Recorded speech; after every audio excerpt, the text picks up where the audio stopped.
China's failed zero COVID agenda.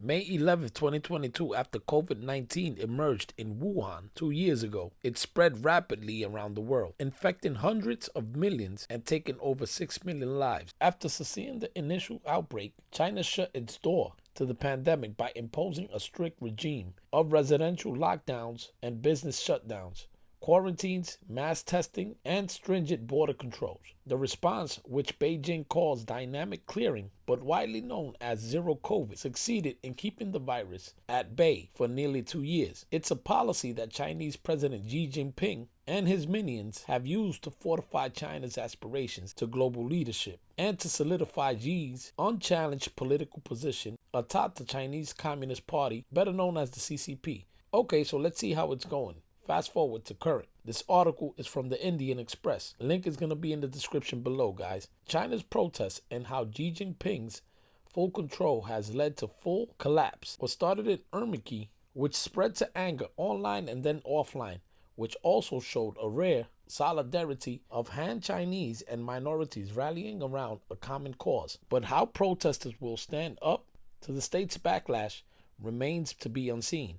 Protesters hold up blank papers and chat slogans against China's zero COVID policy.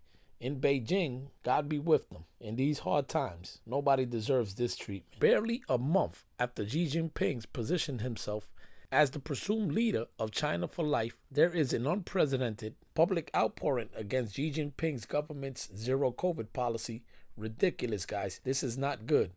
The policy that dictates a series of snap lockdowns, forced lengthy quarantines. They are even going to the length of soldering main doors in apartment building complexes. Oh my God. What?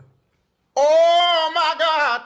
And compulsory mass testing until there is zero COVID in an area that has led observers to ask Xi's full control has in fact led to full collapse. And you know why, Mr. Xi Jinping, because it's impossible to fight this with extreme measures. Thank God here in the USA, Omicron took care of that. But I digress. I'm not a doctor, just my opinion, guys. Let's move forward and see what's going on in China. Editor, roll clip, fair use. Video showing protesters in Xinjiang fed up with China's zero COVID rules, chanting "End the lockdown." Authorities wearing hazmat suits attempting to hold their ground. The show of public defiance, part of a national outcry, stoked by a deadly apartment fire Friday night that killed 10 people, including children. Videos on social media appearing to show emergency crews slowed down by COVID measures around the high-rise. It took 3 hours to put out the flames. Residents, many locked down for months, were trapped. China's government had tried tweaking zero COVID rules, but with cases now at a record high, they're bearing down again. In Beijing, schools, stores, and offices are closed like it's the early days of 2020. Except now, growing signs of pushing back. In Guangzhou, crowds charged at barricades, while in Zhengzhou this week, clashes at the Foxconn factory making iPhones. Videos on social media showed crowds of police shoving workers protesting over pay and COVID rules.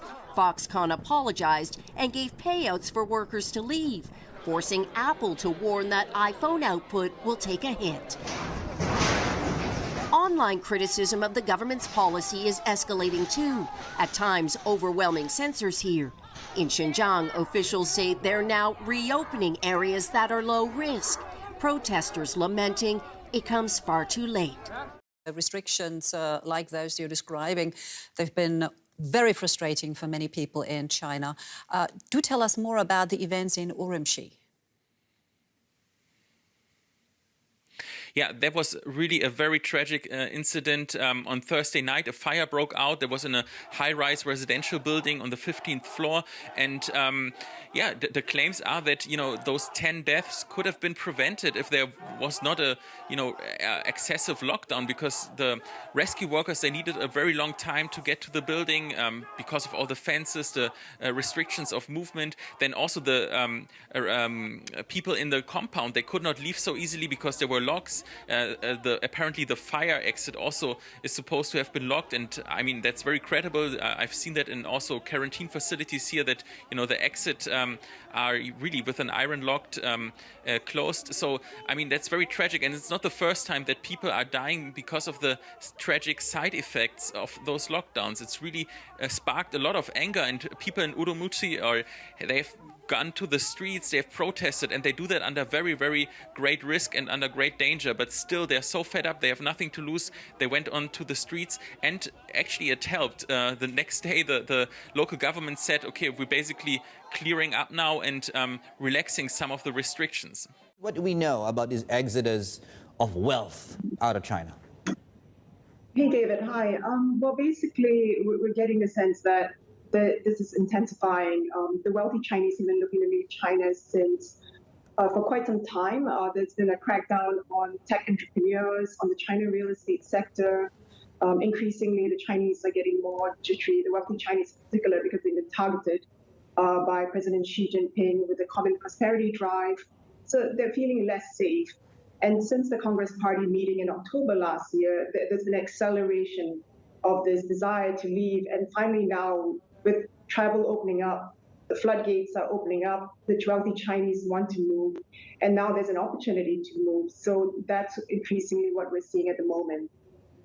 Hey guys, it's Jose, your regular Joe Blow, keeping an eye out and my ears open to this bad situation. God has to intervene here and help our fellow brothers over in China to someday prevail and excel, to get the freedoms that us Americans get to enjoy here. They tried this here, but many states didn't play along to get along. Many did, but many didn't. Many prevailed and now get to enjoy much better economies due to not closing down businesses. Those states are thriving today, and those who took draconian measures to lock everything down and fire everyone and attack small businesses are now suffering the consequences of outcomes such as the opposite of thriving. These places are now suffering from high crimes, high prices, homelessness, major drugs, and criminals on the loose, immigration, and fear among citizens. I'm in New York City, guys, and let me tell you, it does not feel safe here.